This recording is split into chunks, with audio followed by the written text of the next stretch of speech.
میں ایک بات کہتا ہوں, اگر یہ دونوں معاذ اللہ ہم جس پرستی کر رہے ہوتے دونوں بڑی عمر کے لوگ, بڑی بڑی داڑیاں, تو کیا نقل کفر کفر نباشت, کیونکہ اس نے خود یہ بحث اٹھا دی ہے نا, تو ہمیں تو شرم آ رہی ہے یہ بحث یہاں اس صفائیاں بیان کرتے ہوئے بھی. تو کیا لڑکوں کی کمی تھی اس زمانے میں؟ ہم جس طرح پرستی کرنے والا کیا اتنی بڑی بڑی داڑیوں والے آدمی کو تلاش کرتا ہے اس کام کے لیے؟ تو اس پہ یہ اعتراض بنتا ہے کہ یار اگر اس طرح کا کوئی مذاق کسی کے ساتھ کر بھی رہا ہے, میاں لوگ کیا کہیں گے مذاق ہے, تو اس کو کتاب میں لکھنے کی ضرورت نہیں ہے. لوگ کر رہے ہوتے ہیں, ایک دوست بھی ایک دوسرے سے مذاق کر رہے ہوتے ہیں, آج تو بڑا کہتے ہیں نا, بڑا تو بڑا چمکتا ہوا لگ رہا ہے, کاش تو لڑکی ہوتا میں تجھ سے شادی کرتا, یہ کہہ رہے ہوتے ہیں نا لوگ, کاش تو لڑکی ہوتا میں تجھ سے شادی کرتا, یہ کہہ رہے ہوتے ہیں نا لوگ, کاش تو لڑکی ہوتا میں تجھ سے شادی کرتا, یہ کہہ رہے ہوتے ہیں نا لوگ. یہ دوست احباب آپس میں مذاق کرتے ہیں, لیکن یہ مذاق ایسا نہیں ہوتا بیٹھ کے کتاب میں لکھ دو کہ حضرت جی فلاں موقع پہ فلاں کوئی فرما رہے تھے. تو لکھنے والے کی یہ غلطی ہے کہ اس نے اس مذاق کے واقعے کو, بے تکلفی کے واقعے کو کتاب کی زینت بنا دی. وہی کچھ. لیکن انجینئر کے چونکہ دونوں راستوں سے منہ ہی ہمیشہ نکلتا ہے, تو منہ کی بواسیر کہتے ہیں نا, تو اس نے فوراً اس پہ کہہ کے لونڈے بازی کر رہے تھے معاذ اللہ, تو اس نے فوراً اس پہ کہہ کے لونڈے بازی کر رہے تھے معاذ اللہ, تو اس نے فوراً اس پہ کہہ کے لونڈے بازی کر رہے تھے معاذ اللہ. انجینئر کیا کچھ سڑا ہوا دماغ ہے, اس کے ہمیشہ اس سے گوبر ہی نکلتا ہے, منہ سے بھی گوبر. بعض لوگوں کے گوبر کا ایک خاص راستہ اللہ نے بنایا ہے, وہیں سے نکلے گا. لیکن کچھ لوگ ایسے ہیں کہ ان کے لیے وہ راستہ چھوٹا پڑ گیا, تو منہ سے بھی گوبر نکلتا ہے. یہ اعتراض بنتا ہے کہ یار اگر اس طرح کا کوئی مذاق کسی کے ساتھ کر بھی رہا ہے, میاں لوگ کیا کہیں گے مذاق ہے, تو اس کو کتاب میں لکھنے کی ضرورت نہیں ہے. لوگ کر رہے ہوتے ہیں, ایک دوست بھی ایک دوسرے سے مذاق کر رہے ہوتے ہیں, آج تو بڑا کہتے ہیں نا, بڑا تو بڑا چمکتا ہوا لگ رہا ہے, کاش تو لڑکی ہوتا میں تجھ سے شادی کرتا, یہ کہہ رہے ہوتے ہیں نا لوگ, کاش تو لڑکی ہوتا میں تجھ سے شادی کرتا, یہ کہہ رہے ہوتے ہیں نا لوگ, کاش تو لڑکی ہوتا میں تجھ سے شادی کرتا, یہ کہہ رہے ہوتے ہیں نا لوگ. تو انجینئر اگر یہ اعتراض کرتا نا کہ ان کے مریدوں میں عقل نہیں تھی, ایک نجی واقعہ محفل کا مذاق کا واقعہ کتاب میں لکھ دیا, تو ہم اس کو سپورٹ کرتے کہ واقعی صحیح کہہ رہے ہیں یار, ایک بے تکلفی کا واقعہ تھا, کتاب میں لکھنے کی کیا ضرورت تھی. تو وہ جلسے میں انہوں نے انہیں چرپائی پہ لٹایا اپنے ساتھ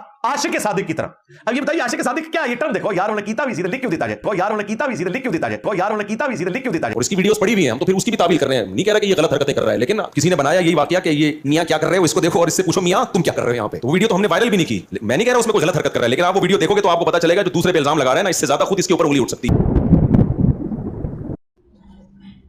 علی بھائی آپ کی ایک ویڈیو میں شیخ زبیلی زئی صاحب آپ کے اوپر ہاتھ پھیر رہے ہیں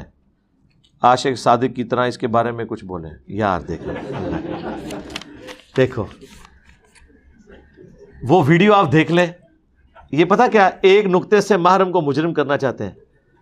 اس کا فیصلہ گھوڑے سے کروا لیتے ہیں کہ میاں, اور اس میں کیا فرق ہے. وہ میرے ساتھ کھڑے ہوئے ہیں, میرے کندھے پہ انہوں نے ہاتھ رکھا ہے, یہ وہ سارے اعمال ہیں جو سنت اعمال ہیں. اس کو اور ساتھ لٹا کے کروٹ اس کی طرف کر کے اور سینے میں پھیرنا,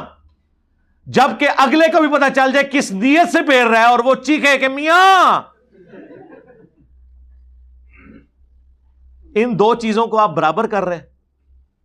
تو پھر آپ اپنی عقل کا ماتم کروائیں. تو ٹھیک ہے آپ کرتے نہیں میرے بھائی, ہم دیکھیں, ہم تو کوئی چیز بھی سینسر نہیں, جو آپ لکھ کے بھیجتے ہیں ہم بیان کر دیتے ہیں. تو آپ اس طرح کریں, اپنے گھر میں سے کسی فیمیل کو, اپنی سسٹر کو, اپنی بیوی کو یا اپنی والدہ کو یہ دونوں واقعات بتا دیں, اور ان کو کہیں کہ ہاں یہ دونوں ایک انٹینسٹی کے واقعات ہیں یا ایک جیسے واقعات ہیں. وہ تو میں نے خود آپ کو ایک حدیث بیان کی تھی کہ جابر بن عبداللہ رضی اللہ تعالیٰ عنہ کو, صحیح مسلم میں 2950 نمبر حدیث ہے, جب امام محمد باقر بن علی بن حسین, امام حسین علیہ السلام کے پوتے, زین العابدین کے بیٹے, ملنے گئے, تو انہوں نے ان کے گریبان کے بٹن کھول کے اس سینے پہ ہاتھ رکھ کے کہا کہ اے میرے نبی کے بچے. وہ نبینا ہو چکے تھے, تو وہ حضور کی خوشبو محسوس کر رہے تھے اس سے, کہ تو مجھ سے جو بھی سوال پوچھے گا میں تجھے بتاؤں گا. پھر لمبی حدیث شروع ہوتی ہے, وہ حضور کا حج کا طریقہ پوچھتے ہیں, تو جابر بن عبداللہ وہ بیان کرتے ہیں. تو اس طرح اظہار محبت کے لیے اس طرح کا معاملہ ہونا اور ہے. بعض لوگوں نے اس واقعے کو قاسم نوتوی کو بچانے کے لیے پیش کیا, یار قاسم نوتوی کو رشید احمد گنگوئی نے ساتھ لٹایا ہے اور پھر اس کی طرف کروٹ بھی کی ہے, انہیں چیکاں بھی ماری نے, اس کے بعد خواب میں دلہن کی شکل میں بھی دیکھا ہے. اس نے سان رکھو جنہ رکھنا جے, تو حسن سان ہوتے کوئی پابندی نہیں.